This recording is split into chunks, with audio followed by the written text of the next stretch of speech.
Oh my goodness, the number one storyline from last night, the number one thing trending on Twitter, Gen Z. Guess who showed up to save democracy? Change the perception of reality of every American to such an extent that despite of the abundance of information, no one is able to come to sensible conclusions in the interests of defending themselves, their families, their community, and their country. It's a great brainwashing process which goes very slow, and it's divided in four basic stages.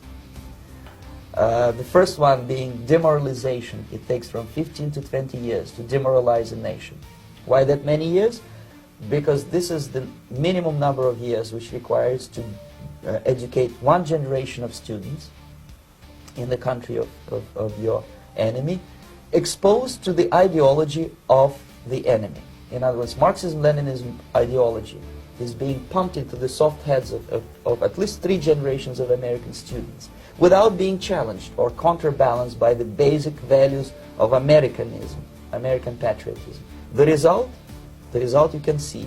Most of the people who graduated in the 60s, dropouts or half-baked intellectuals, are now occupying the positions of power in the government, civil service, business, mass media, educational system.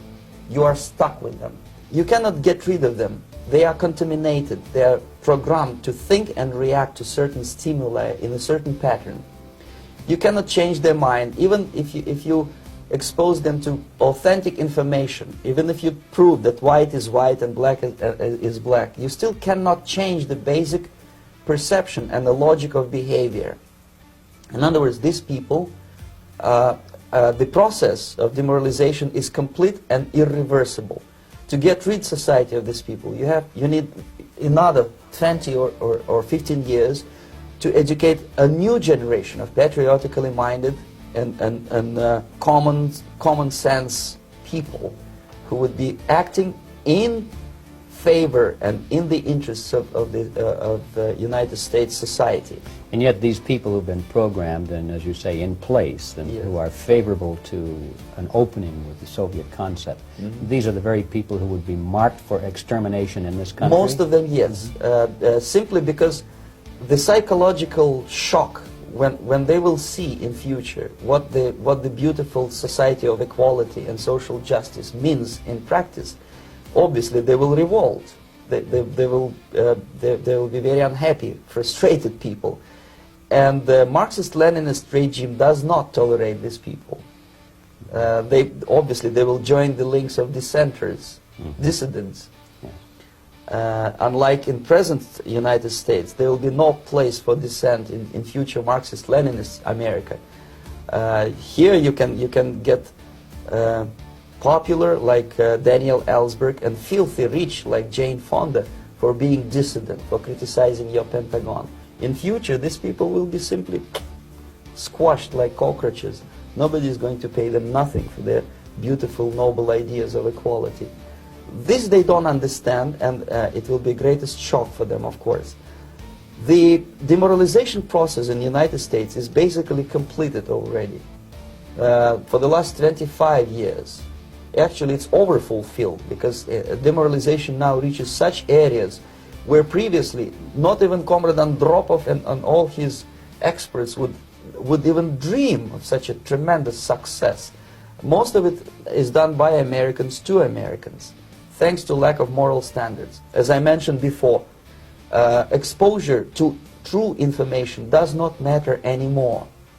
A person who was demoralized is unable to assess true information. The facts tell nothing to him.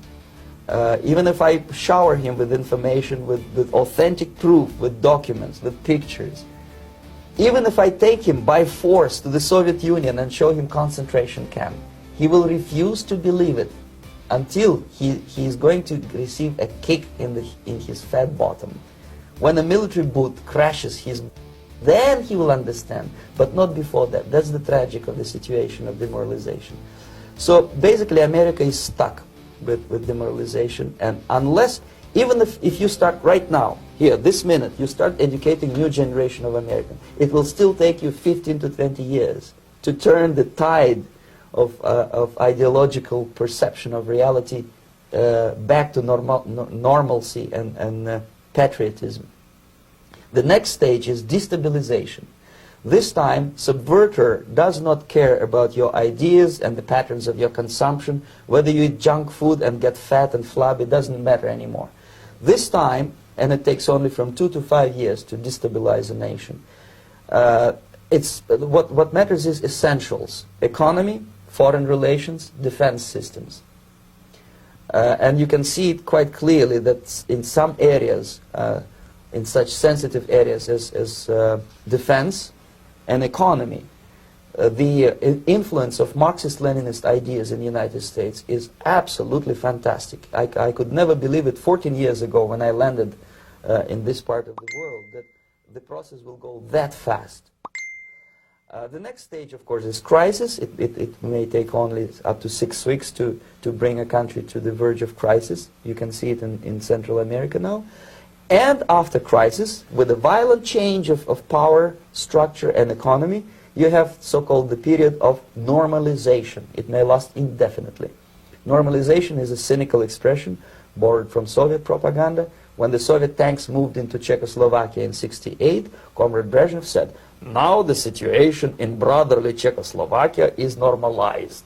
This is what will happen in the United States if you allow all these schmucks to bring the country to crisis, to promise people all kind of goodies and the paradise on earth, to destabilize your economy, to eliminate the principle of free market competition, and to put a big brother government in Washington, D.C., with benevolent dictators like Walter Mondale, who will promise lots of things, never mind whether the promises are fulfillable or not. He will go to Moscow to kiss the bottoms of new generation of Soviet assassins. Never mind. He will create false illusions that the situation is under control. Situation is not under control. Situation is disgustingly out of control. Most of the American politicians, media, and educational system trains another generation of people who think they are living at a peacetime. False. United States is in the state of war, undeclared total war against the basic principles and the foundations of this system. And the initiator of this war is not Comrade Andropov, of course. It's the system. However ridiculous it may sound, the world communist system or the world communist conspiracy, whether I scare some people or not, I don't give a hoot. If you are not scared by now, nothing can scare you. But you don't have to be paranoid about it. What actually happens now, that unlike myself, you have literally several years to live on unless the United States wake up. The time bomb is ticking. With every second, the disaster is coming closer and closer. Unlike myself, you will have nowhere to defect to, unless you want to live in Antarctica with penguins. This is it. This is the last country of freedom and possibility. Okay, so what do we do? What is your recommendation to the American people? Well, the immediate thing that comes to my mind is, of course, there must be a very strong national effort to educate people in the spirit of real patriotism, number one. Number two, to explain them the real danger of socialist, communist, whatever, welfare state, big brother government. If people will fail to grasp the impending danger of that development, nothing ever can help United States. You may kiss goodbye to your freedom, including freedoms to homosexuals, to prison inmate. All this freedom will vanish, evaporate in 5 seconds, including your precious lives. The second thing, the moment at least part of the United States population is convinced that the danger is real, they have to force their government. And I'm not talking about sending letters, signing petitions, and all this beautiful, noble activity. I'm talking about forcing United States government to stop aiding communism. Because there is no other problem more burning and urgent than to stop the Soviet military-industrial complex from destroying whatever is left of the free world. And it is very easy